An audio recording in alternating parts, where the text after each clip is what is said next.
Hello students, welcome back to our channel general studies with Anoop K Verma. आपकी screen पे ये question paper आज दिख रहा होगा आपको। ये पेपर है आपका हिमाचल प्रदेश का। जस्ट अ मिनट में पेन ले लेता हूँ यहाँ पे। ये पेपर है आपका हिमाचल प्रदेश का। Himachal Pradesh public service commission ने एक एग्ज़ाम कंडक्ट कराया है जो कि है आपका नायब तहसीलदार का। नायब तहसीलदार का ये एग्ज़ाम हुआ है और ये एग्ज़ाम कंडक्ट कराया गया है 30th ऑफ अक्टूबर को, 30 अक्टूबर 2022 को ये एग्ज़ाम कंडक्ट कराया गया है। इसके अंदर 120 क्वेश्चंस मेरे को पीडीएफ में मिले हैं और ये जैसे आप वाटरमार्क देख रहे होंगे, himexam.com से मैंने ये पेपर लिया है। तो thank you him exam for providing this question paper. आप लोग ये पेपर मेरे टेलीग्राम चैनल से और himexam.com की जो वेबसाइट है वहाँ से भी ले सकते हैं। तो ये पेपर है 120 क्वेश्चन है। फर्स्ट पार्ट के अंदर हम इस पेपर को दो पार्ट के अंदर सॉल्व करेंगे। तो फर्स्ट पार्ट के अंदर पार्ट 1 के अंदर हम बात करेंगे 1 to लगभग 60 क्वेश्चन, 1 to 60 क्वेश्चन को हम फर्स्ट पार्ट के अंदर करेंगे। सेकंड पार्ट के अंदर हम बाकी रेस्ट ऑफ द क्वेश्चंस के आंसर्स को, जो उसके करेक्ट आंसर्स हैं, उनको डिस्कस करने की कोशिश करेंगे। कोशिश करूंगा कि मैं आपको करेक्ट आंसर दूं। हो सकता है बट इफ एंड बट कोई क्वेश्चन आगे पीछे हो जाए तो प्लीज़ उसे कमेंट बॉक्स में लिखिएगा। तो जैसे मेरे को टाइम मिलेगा तो मैं उसको रेक्टिफाई कर दूंगा। ठीक है, तो शुरू करते हैं अपने सॉल्यूशन को। तो देखिए, सबसे पहला क्वेश्चन है, सबसे पहले क्वेश्चन से हम शुरू करते हैं, इसको क्लीन कर लेते हैं। तो सबसे पहला क्वेश्चन है आपका, पूछा गया है रमन मैगासी अवार्ड जो है इन सभी लोगों को मिला है, कब कब मिला है, फिर आपको उनको क्रोनोलॉजी पे लगाना है। तो सबसे पहले अगर जो हम बात करें यहाँ पर टीएन सेशन की, तो इन्हें मिला था 1996 के अंदर। अरविंद केजरीवाल जो दिल्ली के सीएम हैं, इन्हें मिल चुका है ये अवार्ड 2006 के लिए। 6 के अंदर किस लिए मिला था? आरटीआई के विरुद्ध, मतलब आरटीआई जो एक्ट है basically, right to information act, उसके लिए ये प्रोटेस्ट कर रहे थे, आंदोलन कर रहे थे, उसके लिए अवार्ड दिया गया था। और चिंतामन देशमुख जो ये हैं, चिंतामन देशमुख को मिला था ये 1959 के अराउंड में। एंड रवीश कुमार की हम बात करते हैं, तो रवीश कुमार को ये अवार्ड जो है ये मिला था 2019 में। क्रोनोलॉजी पे लगाना है। तो देखिए, सबसे पहले अगर जो मैं बात करूँ तो यहाँ पर आ जाएगा 3 then 1 3 1 2 4, 3 1 2 4 is the combination. Option B यहाँ पर क्या हो जाएगा? करेक्ट आंसर हो जाएगा इस क्वेश्चन का, पहले नंबर क्वेश्चन का। ठीक है, चलिए फिर बढ़ते हैं आगे। क्वेश्चन नंबर 2 की हम बात करते हैं। यहाँ पर भी एक क्रोनोलॉजी पे है। 8-10 क्वेश्चन जो है स्टार्टिंग के वो क्रोनोलॉजी पर हैं। नेक्स्ट क्वेश्चन है, इसमें पूछा गया है ये एक्ट्स कब कब लागू हुए और उनको आपको क्रोनोलॉजी पे लगाना है। तो इसमें जो आपका water prevention and control pollution है, ये एक्ट आता है 1974 को। एनजीटी आपका लगता है 2010 के अंदर। And wild life protection act जो आता है 1972 में आता है। एंड फॉरेस्ट कंजर्वेशन आता है 1980 के अंदर। अब आप क्रोनोलॉजी पे से लगा सकते हैं आसानी से। सबसे पहले क्या हो गया? 3 हो गया, 3 के बाद 1 हो गया, 1 के बाद आपका 4 एंड 2, 3 1 4 2। देखिए कहाँ पर है 3 1 4 2, that is option number C is the correct answer. ठीक है, चलिए बढ़ते हैं आगे क्वेश्चन नंबर 3 की तरफ। तो क्वेश्चन नंबर 3 में आपसे पूछा है अस्फा। अस्फा मतलब arm forces special power act, इससे रिलेटेड क्वेश्चन है। तो इसमें आपसे अलग अलग एक्ट्स के बारे में पूछा गया है कि कौन सा एक्ट कब लागू होता है, क्या रहता है उसका। तो यहाँ पर अगर जो हम बात करें तो इसका जो जम्मू कश्मीर वाला जो स्पेशल पावर एक्ट है, ये लगता है 1990 के अंदर, 1990 सितंबर में लगभग। असम और मणिपुर वाला जो पावर है ये आता है 1958 के अंदर। And Assam disturbed area act जो है ये आता है 1955 के अंदर। एंड पंजाब एंड छत्तीसगढ़ चंडीगढ़ वाला जो स्पेशल पावर एक्ट है ये होता है 1983 के अंदर। तो इसको क्रोनोलॉजी पे लगाना चाहें हम तो हमारा पास बनेगा 3, देन 3 के बाद हमारा होगा 2 3 2 4 1, 3 2 4 1, 3 2 4 1, that is option number B हो जाएगा यहाँ पर करेक्ट आंसर। ठीक है, चलिए बढ़ते हैं आगे। क्वेश्चन नंबर 4 के बाद है, सॉरी 3 के बाद क्वेश्चन नंबर 4 है। क्वेश्चन नंबर 4 की जब हम बात करते हैं, आशियान इंडिया आशियान इवेंट्स जो हैं वो कब कब हुए, उनका ऑर्डर के बारे में पूछा गया है। Membership of ASEAN region forum ये कब होता है? ये होता है 1996 के अंदर। And India Asian friendship year जो मनाया जाता है that is in 1992। And sectoral dialogue partnership ये होता है आपका 1992 के अंदर, ये भी। एंड फुल डायलॉग जो है आपका पार्टनरशिप ये होता है 2002 के अंदर। तो देखिए इन दोनों में आगे पीछे हो सकता है आपका थोड़ा। तो देखिए यहाँ पर जो लास्ट में बन रहा है, लास्ट में बन रहा है 2002 वाला। तो लास्ट में 2002 है, मतलब 4 नंबर लास्ट में है, तो 4 नंबर लास्ट एक ही ऑप्शन में है, तो ऑप्शन नंबर ए यहाँ पर क्या हो जाता है, करेक्ट आंसर हो जाएगा हमारा। ठीक है, तो क्वेश्चन नंबर 4 का करेक्ट आंसर है ऑप्शन नंबर ए। फिर बढ़ते हैं आगे नेक्स्ट क्वेश्चन की तरफ। तो क्वेश्चन नंबर 4 के बाद हम बात करते हैं क्वेश्चन नंबर 5 की। तो इसमें पूछा गया है इंडियन अमेरिकन रिलेशनशिप को क्रोनोलॉजी पे लगाना है। तो यहाँ पर देखिए इंडिया यूएस जो न्यूक्लियर डील है ये कब होती है, दिस इज हैपनिंग इन 2006, 2006 के अंदर ये चीज़ होती है। और कि क्लाइटर प्रपोजल ये जो होता है आपका, देखिए इसका मुझे डाउट है, याद नहीं है भाई ढंग से, तो इसको मैं अभी छोड़ता हूँ, बाकियों को देखते हैं, उसके अकॉर्डिंग हमारा आंसर मिल जाएगा। ये जो नेक्स्ट स्टेप स्ट्रेटेजिक पार्टनरशिप है ये होती है 2004 के अंदर, और ये जो हाई टेक्नोलॉजी कॉरपोरेशन ग्रुप है ये बनता है 2002 में। ठीक है, तो आप देख सकते हैं दो, ये आपका बनेगा 4-3 और ये लास्ट में 6-4-3-4-3-1 है ना, ये कॉम्बिनेशन होगा। तो 4-3 देखिए, जस्ट अ मिनट, 4-3 साथ में रहेंगे आपके। ठीक है, तो जस्ट अ मिनट, 4-3, ठीक है, तो यहाँ पर देखिए ये कॉम्बिनेशन बन जाएगा आपका ऑप्शन नंबर डी। ठीक है, इस क्वेश्चन का करेक्ट आंसर होगा ऑप्शन नंबर डी। चलिए फिर बढ़ते हैं अगले क्वेश्चन की तरफ। तो नेक्स्ट क्वेश्चन है क्वेश्चन नंबर 6। तो क्वेश्चन नंबर 6 में आपसे पूछा गया है ह्यूमन राइट से रिलेटेड क्रोनोलॉजी पे आपको लगाना है। तो वियना डिक्लेरेशन जो होता है ये आपका कब होता है, ये देखने को मिलता है वियना डिक्लेरेशन 1993 के अंदर। Establishment of international criminal code ये आपको देखने को मिलती है 2002 के अंदर। Universal declaration of human rights 1948 के अंदर।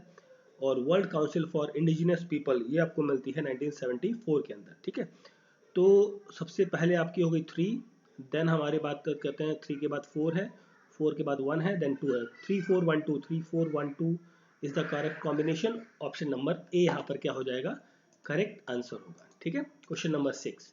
फिर हम बात करते हैं क्वेश्चन नंबर 7 की। तो क्वेश्चन नंबर 7 में आपसे non proliferation of nuclear weapon treaty के बारे में पूछा गया है।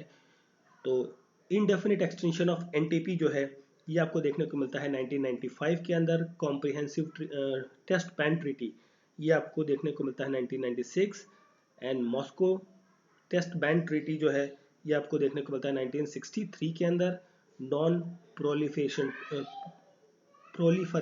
ट्रीटी जो है ये आपको देखने को मिलती है 1974 के अंदर। तो ये बनेगा 3 देन 4 3-4-1-2 3-4-1-2, देखिए कहाँ पर है 3-4-1-2, option number C is the correct answer. ठीक है, फिर हम बात करते हैं क्वेश्चन नंबर 7 के बाद क्वेश्चन नंबर 8 की। तो क्वेश्चन नंबर 8 में आपसे पूछा गया है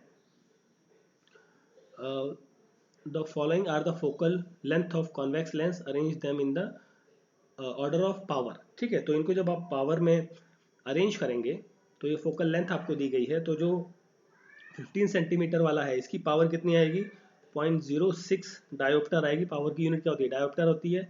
10 की होगी 0.1 डायोप्टर, और इसकी होगी 25 सेंटीमीटर की, दैट इज 0.04 डायोप्टर। और 200 mm की बात कर रहे हैं यहाँ पर, तो ये होगी 0.005 डायोप्टर। तो आप इसको अरेंज कर सकते हैं basically in the increasing power में। ठीक है, नेक्स्ट क्वेश्चन पे बढ़ते हैं आगे, क्वेश्चन नंबर 9 की तरफ चलते हैं। तो क्वेश्चन नंबर 9 में आपसे पूछा गया है arrange the following media in decreasing order of speed of sound in them. तो स्पीड ऑफ साउंड की बात कर रहे हैं हम यहाँ पर। तो देखिए यहाँ पर वाटर के अंदर जो स्पीड होती है ना साउंड की, ये लगभग आपकी मीटर पर सेकंड में हम बात करें तो 1433 मीटर पर सेकंड की स्पीड आपको देखने को मिलती है। एल्युमिनियम के अंदर 6420 मीटर पर सेकंड स्पीड मिलेगी। आयरन के अंदर ये स्पीड हो जाती है 5120 मीटर पर सेकंड, और एयर में ये स्पीड होती है 343 मीटर पर सेकंड की। ठीक है, डिक्रीजिंग ऑर्डर आपको लगाना है। तो सबसे बड़ा मतलब एल्युमिनियम 2 हो गया, और उसके बाद फिर आयरन आ जाता है, दैट इज 3, फिर वाटर, देन एयर। मतलब 2 3 4 1 2 नहीं 2 3 तो ठीक है भाई, एक सेकेंड, 2 3 ओके, 4 1 नहीं सॉरी 1 4 होगा, है ना, 1 4, that is option number C is the correct answer, question number 9। चलिए फिर देखते हैं क्वेश्चन नंबर 10 की। Arrange the following events in the chronological order. Right to education जो एक्ट है ये आता है आपका कब, 2009 में। And formation of Telangana state ये होता है 2014 के अंदर। Implementation of right to information RTI वाली जो बात है 2005 में होती है।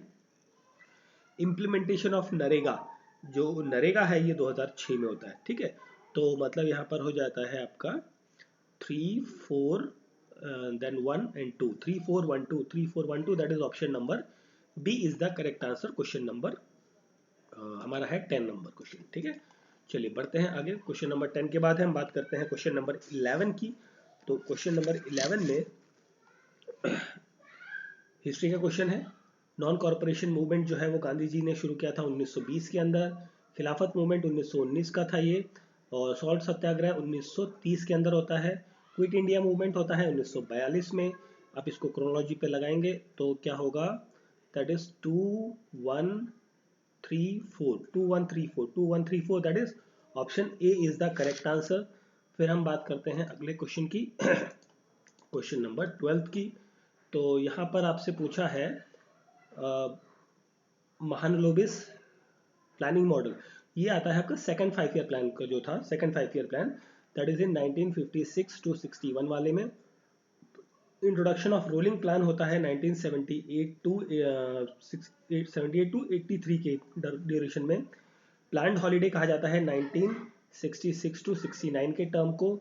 इंक्लूसिव ग्रोथ देखने को मिलती है आपकी 11th 5 year plan, that is 2007 से 12 के बीच में, ठीक है। तो ये टर्म पीरियड है और इसको आप क्रोनोलॉजी पे लगाएंगे तो दैट इज 1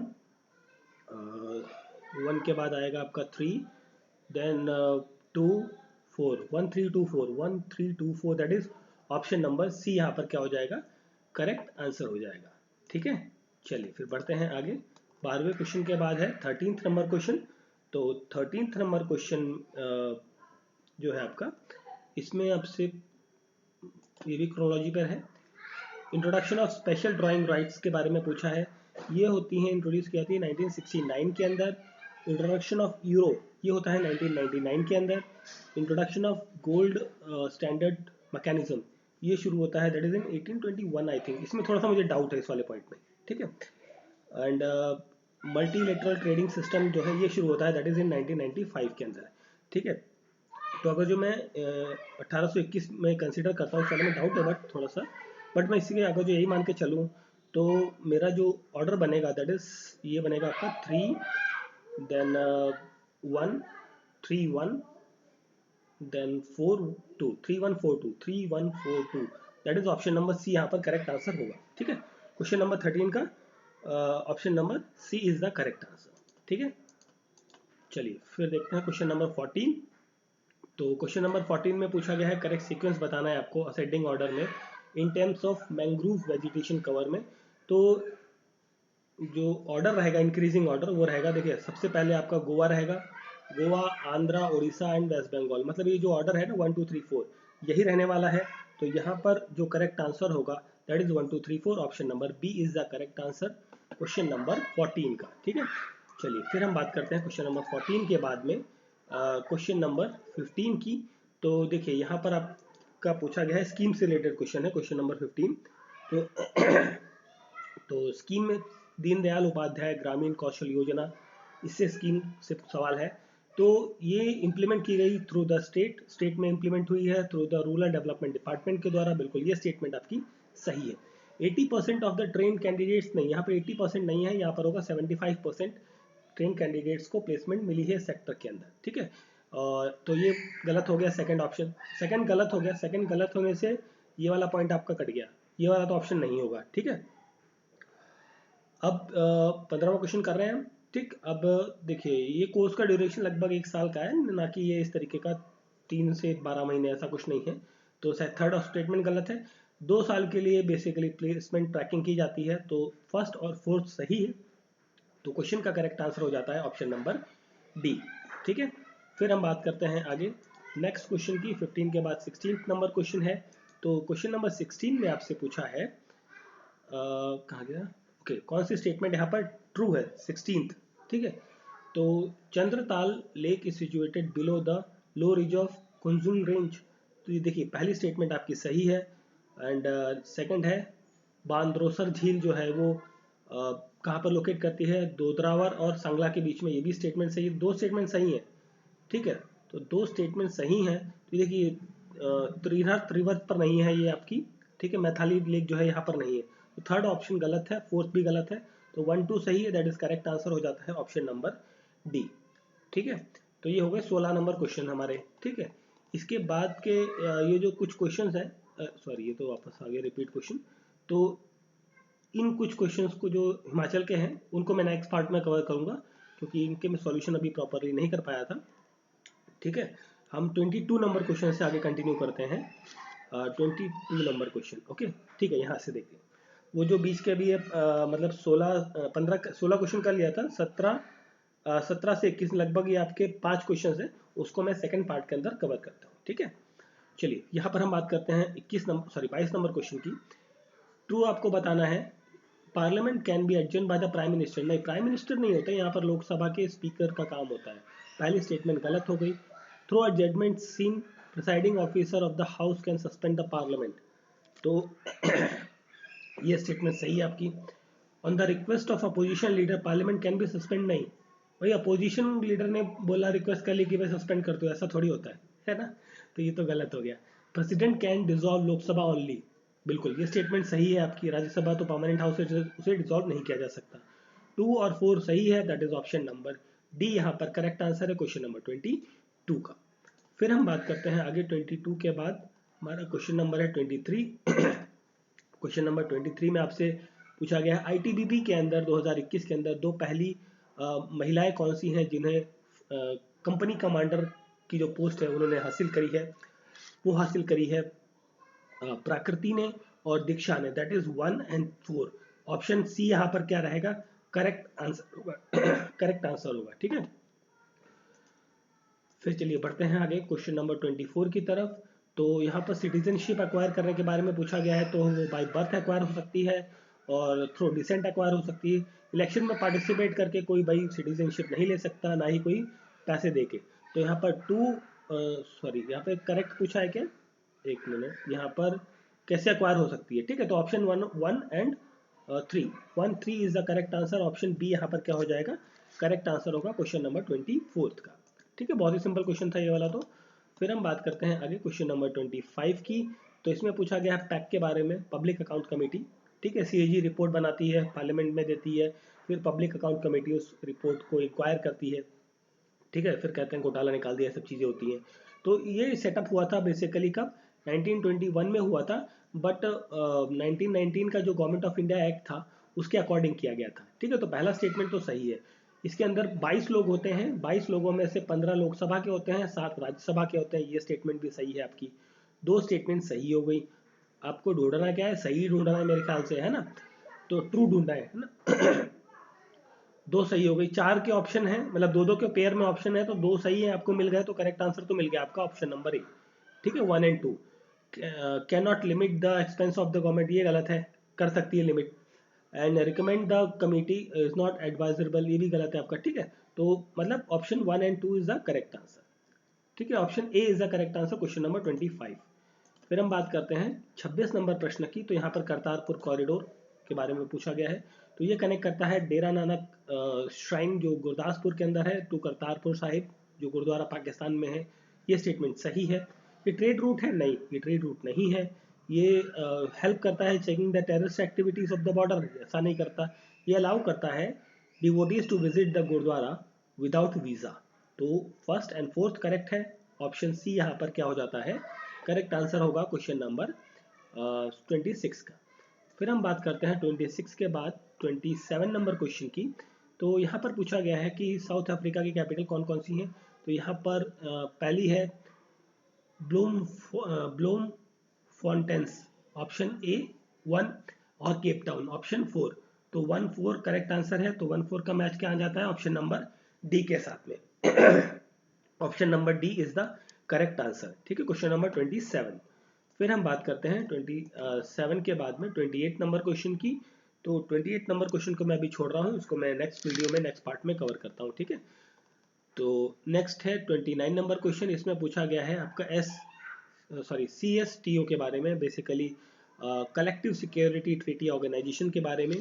तो यहाँ पर जो पहली स्टेटमेंट है, इट इज अमेरिकन बेस्ड, नहीं, this is not an American based, this is Eurasian based है। ठीक है, जिसके अंदर जो आपकी अर्मेनिया, बल्गेरिया और ये आपकी कजाकिस्तान, तुर्कमेनिस्तान, रशिया, ठीक है, ये सब कंट्रीज यहाँ पर इन्वॉल्व है। रशिया में इसके हेडक्वार्टर्स है।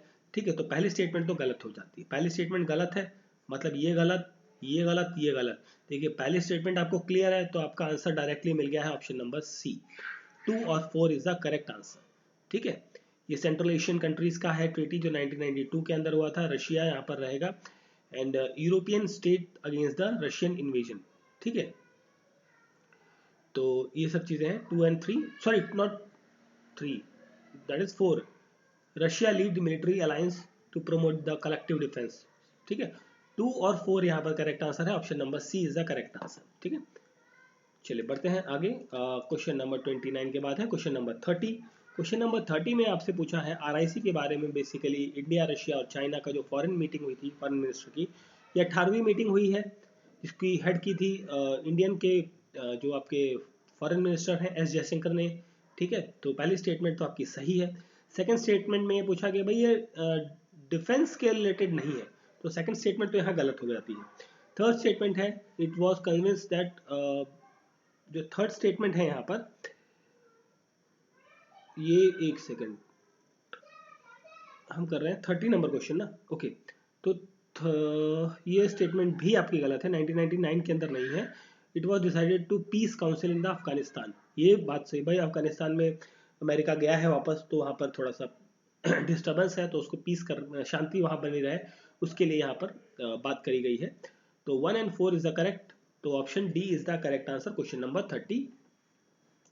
ठीक है, चलिए फिर हम बात करते हैं यहाँ पर 30 नंबर के बाद 31 नंबर क्वेश्चन की। तो यहाँ पर पूछा गया है, ट्रू बताना है आपको, sound can travel in a vacuum. नहीं भाई, साउंड वैक्यूम में ट्रेवल नहीं कर सकता, तो पहली स्टेटमेंट तो गलत है।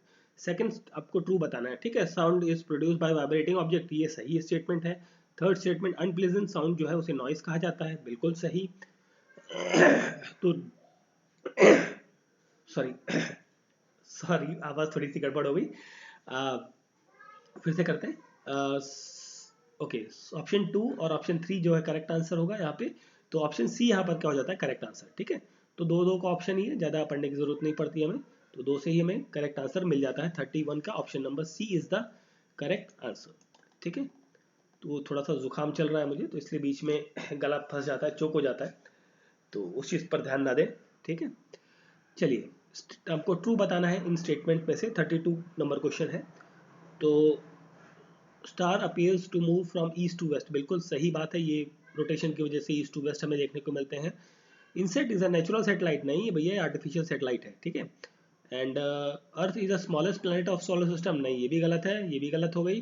Venus is the brightest planet near the sky, night sky, बिल्कुल ये सही है। तो मतलब 1 4 सही है, दैट इज ऑप्शन डी हो जाता है हमारा correct answer, question number 32। Okay, चलिए बढ़े 32 के बाद में आगे। 33 नंबर क्वेश्चन है। इसमें आपसे पूछा है, ट्रू बताना है, निजाम ऑफ हैदराबाद ने सब्सिडरी अलायंस को साइन किया था 1978 में, सही बात है। नवाब ऑफ अवध को फोर्सफुली साइन कराया गया था सब्सिडरी अलायंस 1801 में, ये भी सही है। मालवारी सिस्टम जो है ये आपको वेस्ट बंगाल में चालू हुआ था, ना कि तमिलनाडु में, ये तो गलत हो गया। फर्स्ट एंग्लो सिख वॉर जो है ये 1945-46 के अंदर होती है, ना कि, मतलब ये 2 साल पहले ही कर दिया इनने, तो ये दोनों गलत हो गए, मतलब पहला दूसरा सही है। पहला दूसरा सही, option number A is the correct answer. ठीक है, 33 का ऑप्शन नंबर ए करेक्ट है। फिर हम बात करते हैं 34 की। तो 34th क्वेश्चन में आपसे पूछा है, विच of the following handicraft, GI tag जिसको मिला है, बेसिकली सलीम फैब्रिक्स को भी मिला है, मैसूर सिल्क है, कुल्लू सॉल को भी है, एंड उड़ीसा इक्कत को भी है, सबको है, मतलब option number D is the correct answer, all of these. 34th का option number D is the correct answer. फिर हम बात करते हैं 34 के बाद में 35 में ट्रू स्टेटमेंट बतानी है आपको। 35 में पहली स्टेटमेंट है कि it is a matter to use fundamental right make distinct between the citizen and foreigners. तो पहली स्टेटमेंट सही है। ये आपका एक बशवनाथ केस हुआ था, ठीक है, 1958 के अराउंड, तो उसमें ये चीज़ कही गई थी। तो पहली स्टेटमेंट तो सही हो गई। सेकंड स्टेटमेंट में फंडामेंटल राइट इज अनलिमिटेड, नहीं अनलिमिटेड नहीं भैया, रिस्ट्रिक्शन भी है थोड़ी बहुत, है ना। They are given protection only by the supreme court. देखिए सुप्रीम कोर्ट ओनली लगा दिया इसने, देखिए ओनली तो होगा नहीं, है ना। सुप्रीम कोर्ट और हाई कोर्ट दोनों प्रोटेक्ट करते हैं, ओनली तो जहां ओनली लगता है ना वहां गड़बड़ हो जाती है, तो ये भी गलत हो गया। They are superior to law made by the parliament and this, okay ये ठीक है, मतलब 1/4 सही है, दैट इज ऑप्शन सी यहाँ पर क्या हो जाता है, करेक्ट आंसर हो जाएगा क्वेश्चन नंबर 35 का, ठीक है। चलिए बढ़ते हैं आगे। 35 के बाद 36 नंबर क्वेश्चन की, इसमें भी आपसे पूछा है कि कौन सी चीज सही है, यहाँ पे ट्रू पूछा है। Power of judicial review can make judiciary dictator, नहीं ऐसा नहीं है, ये गलत है आपका। फर्स्ट पॉइंट आपका क्या हो जाता है, गलत है। Purpose of adjournment motion is to draw attention to the house towards the important matter of a public interest, बिल्कुल option number 2 is the option 2 जो है वो सही है यहाँ पे। प्रोविजन ऑफ डिस्क्वालिफिकेशन जो है वो 10 शेड्यूल में दिया है, ये भी सही है आपका। सरकारिया कमीशन जो increase power of the parliament, इसके बारे में बात नहीं करता है। 2-3 सही है, दैट इज ऑप्शन बी यहाँ पर क्या होगा, करेक्ट आंसर होगा क्वेश्चन नंबर 36 का, ठीक है। फिर हम बात करते हैं 36 के बाद है हमारा नेक्स्ट क्वेश्चन 37 नंबर क्वेश्चन। इसमें आपसे पूछा है ट्रू, कौन सा सही है। प्राइम मिनिस्टर जिन्होंने अडॉप्ट किया न्यू इकोनॉमिक पॉलिसी वो राजीव गांधी नहीं थे, वो थे नरसिम्हा राव, पहला स्टेटमेंट गलत है। And reduction in inflation rate was one of the objective of new economic policy, तो ये स्टेट पॉइंट आपका सही है। 30 कौन सा कर रहा हूँ 37 का सेकंड पॉइंट सही है। Indian industries were given the freedom of import capital goods, ये भी सही है। Number of industries reserve for public sector were reduce to 5, नहीं 5 नहीं, यहाँ पर 2 होना चाहिए था, तो ये भी गलत है, मतलब 2-3 सही है, 2-3 सही है, दैट इज ऑप्शन नंबर ए यहाँ पर क्या हो जाएगा, करेक्ट आंसर हो जाएगा क्वेश्चन नंबर 37 का। फिर हम बात करते हैं आगे 37 के बाद है यहाँ पर 38 नंबर क्वेश्चन। तो which of the following feature are effective for soil conservation in India, तो इसके लिए आपका अफॉरेस्टेशन रहेगा और लिमिटेड सिस्टिक कल्टीवेशन, मतलब 2 और 4 that is option number B यहाँ पर क्या हो जाएगा, करेक्ट आंसर होगा। नहीं एक सेकंड, हम कौन सा कर रहे हैं भाई, 38 कर रहे हैं ना, एक सेकंड, हाँ ठीक है, 2 और 4 of afforestation and limiting cultivation, ठीक है। चलिए फिर बढ़ते हैं 38 के बाद है 39th नंबर क्वेश्चन। 39 से लेके 59 तक देखिए यहाँ पर आपको देखने को मिल जाएगा 9 से 59, मतलब ये 20 क्वेश्चन जो है आपके मैच ऑफ द फॉलोइंग है डायरेक्टली, ठीक है। तो इनको देखते हैं फटाफट। प्लेसेस और फाउंडेड बाय, है ना, तो यहाँ पर देखिए जो रहेगा ये दातापुर जो है, इस प्लेस की फाउंडेशन रखी थी दातर चंद ने, तो मतलब सी का 4 है, C4 देखिए, सी का 4 यहाँ पर है, ऑप्शन सी यहाँ पर करेक्ट आंसर हो जाएगा। देखिए मैच ऑफ द फॉलोइंग की अच्छी चीज़ ये होती है कि अगर जो आपको एक चीज़ पता है तो भी आपका आंसर लग सकता है, ठीक है, अगर जो 2 पता है तो भी आपका आंसर लग सकता है, ठीक है, 3 पता है तो क्या हो जाता है, श्योरिटी हो जाती है कि भैया अब तो कोई गलत होने के चांसेस नहीं है, मतलब आपको 50% आंसर्स पता है अगर जो, तो ये हो जाता है कि भाई आप आंसर्स को करेक्ट लगा सकते हैं, ठीक है। तो वही चीज़ हम करेंगे यहाँ पर। तो देखिए मूवमेंट लीडरशिप, तो 39 के बाद 40, देखिए इस क्वेश्चन में मुझे डाउट रहा है थोड़ा सा, तो इस क्वेश्चन को मैं नेक्स्ट पार्ट में कवर करूँगा, ठीक है, क्योंकि ये हिमाचल का थोड़ा सा डिटेल्ड वाला था एरिया, तो इसको मैं नेक्स्ट पार्ट में कवर करूँगा। I need little bit more time for this. Okay, बहुत सिंपल क्वेश्चन है। अब यहाँ पर देखिए लोकसभा की 4 सीटें हैं हिमाचल प्रदेश में 2014 के अंदर, ठीक है, कितनी जीती थी बीजेपी ने, 4 की 4 सीटें जीत ली थी, मतलब 16वीं लोकसभा हुई थी तो उसमें 4 की 4 सीटें जीत ली थी, तो मतलब डी का हो गया 3, डी का 3 भाई, डी का 3 ढूंढो पहले, तो डी का 3 का है यहाँ पर, सिर्फ मुझे एक चीज़ पता थी उससे मेरे को पूरा मिल गया, और तो कहीं नहीं है ना डी का 3, सिंपल। इस तरीके से आप इस टाइप के आंसर्स को आसानी से पकड़ सकते हैं, ठीक है। बट ये है कि आपको वो चीज़ बिल्कुल क्लियर होनी चाहिए, उसमें डाउट नहीं होना चाहिए उस पर्टिकुलर ऑप्शन के अंदर। फिर देखिए यहाँ पर ना थोड़ा सा मुझे इस 42 क्वेश्चन में डाउट लगा एक चीज़ में कि देखिए सेक्स रेशियो के बारे में पूछा गया है, child sex ratio Himachal Pradesh का। तो 2011 की मैं बात करूँ ना तो ये 881 था। तो यहाँ पर ऐसा कुछ दिया नहीं गया है, तो मैं इस क्वेश्चन को थोड़ा सा और डिटेल में स्टडी करके फिर मैं आपको नेक्स्ट पार्ट में इसका बताऊंगा, ठीक है। क्योंकि ऐसा कोई ऑप्शन नहीं है कि जो मैं मैच करूँ उसके साथ में, तो शायद गलत हो जाएगा ये आंसर। चलिए 42 के बाद हम बात करते हैं 43 नंबर क्वेश्चन की। तो यहाँ पर आपसे पूछा है वैलीज और लोकेशन के बारे में। तो जो ये आपकी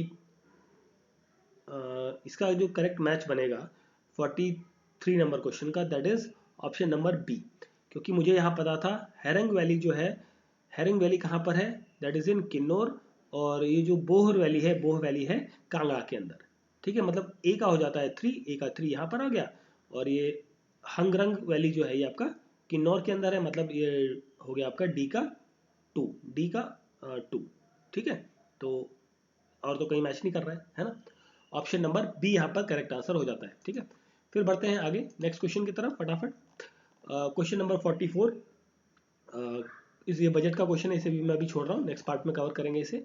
45 नंबर क्वेश्चन है, एल्टीट्यूड से रिलेटेड क्वेश्चन है। तो यहाँ पर देखिए जो करेक्ट आंसर होगा 45 का, option C is the correct answer, ठीक है। Option C is the correct answer रहेगा 45 का। फिर हम बात करते हैं, इनको डायरेक्टली मैं आपको बता ही देता हूँ, है ना, इसको ज़्यादा रीड करूँगा बहुत टाइम लगेगा। मैच ऑफ द फॉलोइंग में तो यहाँ पर देखिए ये रघुराम राजन की जो बुक थी बेसिकली, और यहाँ पर किरण बेदी की बुक है, NR नारायण मूर्ति की जो बुक है, इन सब के बारे में आपको बताना है। तो यहाँ पर जो मैच है बेसिकली, मैं आपको मैच के बारे में बात करूँ तो ये क्वेश्चन नंबर कौन सा था हमारा, एक सेकंड थोड़ा ऊपर करता हूँ, 46 नंबर क्वेश्चन, ठीक है। तो this is a 46 number question. तो 46 का करेक्ट आंसर हो जाएगा ऑप्शन नंबर ए, ठीक है। Option number A is the correct answer 46 number question. फिर हम बात करते हैं नेक्स्ट क्वेश्चन की। तो नेक्स्ट क्वेश्चन है 46 के बाद में 47 नंबर क्वेश्चन है। 47 का करेक्ट आंसर होगा option number D, option D, ठीक है। मैं आपको डायरेक्टली आंसर बता रहा हूँ, आप मैच कर सकते हैं जिन लोगों ने पेपर दिया या पेपर है आपके पास। तो आप वीडियो को पॉज करके भी आराम से मैच कर सकते हैं, क्योंकि आधा घंटा हो चुका है मेरे को रिकॉर्ड करते हुए, तो अदरवाइज बहुत लंबा हो जाएगा, मैं हर वीडियो को पढ़ूंगा, हर क्वेश्चन को पढ़ूंगा। तो क्वेश्चन नंबर 48 है, 48 का करेक्ट आंसर होगा ऑप्शन नंबर ए। 48 का करेक्ट आंसर ऑप्शन नंबर ए रहेगा। 49 की हम बात करें तो 49 में आपका ओलंपिक्स के बारे में पूछा गया है। तो बहुत ही सिंपल क्वेश्चन है, आप जानते हैं रवि दहिया कौन है, रेसलर है। फिर आप मैच करोगे इसे, ये थोड़ा मोटा पेन हो गया, पतला कर देते हैं। तो ये था 49, 49 का करेक्ट आंसर होगा ऑप्शन नंबर बी, ठीक है। 49 का correct answer option number B. फिर हम बात करते हैं 50 नंबर क्वेश्चन की। तो ये आपका नोबेल प्राइज से रिलेटेड है। तो 50 नंबर क्वेश्चन का करेक्ट आंसर है option number C, 4123 is the combination 50 number question का, ठीक है। फिर हम बात करते हैं 50 नंबर क्वेश्चन के बाद 51 नंबर क्वेश्चन की। तो 51 नंबर क्वेश्चन में नेम का जो कॉम्बिनेशन होगा 51 में, option number C is the correct answer. 51 में सी होगा करेक्ट आंसर। देखिए यहाँ पर एक नाम आ रहा है ऋषि शुंक, जो करंटली क्या बने, अभी रिसेंटली बने हैं पीएम, कहाँ के, यूके के, ब्रिटेन के, ठीक है। पीएम बनने से पहले ये थे चीफ सेक्रेटरी ट्रेजरर यूके के, ठीक है। तो देखिए अभी रिसेंटली 2 दिन पहले बने हैं, और इनका नाम उनके उनसे रिलेटेड बेसिकली क्वेश्चन आ गया ये। फिर हम बात करते हैं आगे नेक्स्ट क्वेश्चन की। 51 के बाद हम 52 क्वेश्चन नंबर की बात करते हैं। तो 52 का करेक्ट कॉम्बिनेशन होगा, that is option number B, 4123 is the combination for this question number 52। 53 की बात करें तो यहाँ पर आपका 53 का option number D is the correct answer होगा, ऑप्शन नंबर डी 53 का। नेक्स्ट हमारा है 54th नंबर क्वेश्चन। 54th का हम बात करें तो 54th का करेक्ट आंसर होगा यहाँ पे 54th का करेक्ट आंसर होगा आपका option number D, 3142, 3142, okay. Next है सॉरी ऑप्शन हम क्या कर रहे थे, 54 नंबर क्वेश्चन ना, option number, just a minute sorry, okay एक सेकंड थोड़ा गलत बोल गया मैं। तो यहाँ पर जो डी नहीं होगा, ऑप्शन सी यहाँ पर करेक्ट होगा। अल्फा पार्टिकल रदरफोर्ड ने डिस्कवर किए थे, ठीक है। तो 54 को करेक्ट कर लीजिएगा, 54 का करेक्ट आंसर है ऑप्शन नंबर सी, ठीक है। तो हो जाता है कई बार जल्दी जल्दी में ऊपर नीचे। फिर हम देखते हैं नेक्स्ट क्वेश्चन। बुक्स और उनके राइटर्स हैं। यहाँ पर 55 का करेक्ट मैच होगा ऑप्शन नंबर सी। ठीक है, option C is the correct answer, question number 55। फिर हम बात करते हैं 55 के बाद 56 नंबर क्वेश्चन की। तो 56 नंबर क्वेश्चन है, इसका करेक्ट आंसर होगा option number B, that is 3241। 3241। ठीक है, तो देखिए बिहू जो है, बिहू आसाम से रिलेटेड है। ठीक है, और गुची जो है ये आपका हिमाचल प्रदेश से रिलेटेड है, आसानी से आप मैच कर सकते हैं। चलिए फिर हम चलते हैं आगे। 56 के बाद 57 नंबर क्वेश्चन ट्रेडिशनल स्पोर्ट्स के बारे में पूछा है। तो 57 का करेक्ट आंसर होगा ऑप्शन नंबर सी। ठीक है, 57 के बाद हम बात करते हैं 58 नंबर क्वेश्चन की। 58 नंबर क्वेश्चन का करेक्ट आंसर होगा यहाँ पर ऑप्शन नंबर बी। ठीक है, 3142 इज द करेक्ट कॉम्बिनेशन। क्योंकि देखिए मुझे ज़्यादा नहीं पता था इसमें, सिर्फ मुझे एक चीज़ पता थी, जल जीवन मिशन जो है उसके लिए 60,000 करोड़ का बजट अलॉट किया गया है। तो मतलब ए का हो गया 3, ए का 3, देखिए ए का 3 सिर्फ एक ही जगह पर है, आपका आंसर मिल गया इससे, है ना। तो इस तरीके से आप आंसर्स को आसानी से फाइंड कर सकते हैं, जब आपको एटलीस्ट जो भी पता है वो सॉलिड पता है, उसमें इफ एंड बट्स नहीं है। नेक्स्ट क्वेश्चन है 59 क्वेश्चन। यहाँ पर करेक्ट आंसर होगा ऑप्शन नंबर डी होगा। ठीक है, गुरु शिखर कहाँ की हाईएस्ट पीक है? अरावली की है, सिंपल है। दोदा बेटा आपकी नीलगिरी की है। चलिए फिर आगे बढ़ते हैं। हाईएस्ट पीक का क्वेश्चन था 60 नंबर क्वेश्चन। इसमें पूछा गया है Raja of Chamba belongs to which lineage, that is यहाँ पर जो करेक्ट आंसर होगा Suryavanshi lineage of Rajput, that is option number A होगा करेक्ट आंसर 60 नंबर क्वेश्चन का। 61 की बात करें, रेवेन्यू ट्रेनिंग इंस्टीट्यूट जो है ये कहाँ पर लोकेटेड है? जोगिंदर नगर डिस्ट्रिक्ट मंडी के अंदर है, option number B is the correct answer, question number 61। फिर हम बात कर लें 61 के बाद 62 नंबर क्वेश्चन की। तो 62 में हम बात करें तो agriculture crop year is the calendar year होता है बेसिकली, जनवरी टू दिसंबर तक का, ऑप्शन ए यहाँ पर करेक्ट आंसर होगा क्वेश्चन नंबर 62 का। फिर हम बात करें यहाँ पर, ओके इसे रब कर लेते हैं। 62 के बाद 2-3 क्वेश्चन और देख लेते हैं। 63 नंबर क्वेश्चन है, इसमें पूछा गया है कि हिमाचल प्रदेश के अंदर लैंड रिफॉर्म 1972 से रिलेटेड बेसिकली आर्टिकल या सेक्शन के बारे में पूछा है। तो इसका करेक्ट आंसर होगा ऑप्शन नंबर ए, सेक्शन 118। 64 की बात करें, as per the Indian constitution land reform जो है वो स्टेट लिस्ट का सब्जेक्ट है, ऑप्शन नंबर बी यहाँ पर करेक्ट आंसर है 64 का। और लास्ट क्वेश्चन देखते हैं इस पर्टिकुलर वीडियो का, बाकी रेस्ट ऑफ द क्वेश्चंस जो पीछे बचे हुए हैं उनको भी, और जो आगे के हैं उन सभी को नेक्स्ट पार्ट में कवर करेंगे। इसमें पूछा है मोबाइल ऐप का नाम बताना है जो लैंड रिकॉर्ड्स का हिसाब किताब रखती है, वो है correct answer M Him Bhoomi mobile land record Himachal Pradesh, option number B is the correct answer. ठीक है, तो इस पर्टिकुलर वीडियो के अंदर हमने बात करी है 1 to 65 क्वेश्चंस के आंसर्स की। बीच के कुछ क्वेश्चंस को मैंने स्किप किया था, वो क्वेश्चंस मैं आपको सेकंड पार्ट के अंदर बता दूंगा उनके क्वेश्चन का करेक्ट आंसर क्या होगा। आई होप सो आपको वीडियो अच्छा लगा होगा। तो अच्छा लगा है तो आपके लिए बस छोटा सा काम, वीडियो को लाइक करना है, शेयर करना है और चैनल को सब्सक्राइब करना है। थैंक यू फॉर वॉचिंग, मिलते हैं अगले पार्ट में।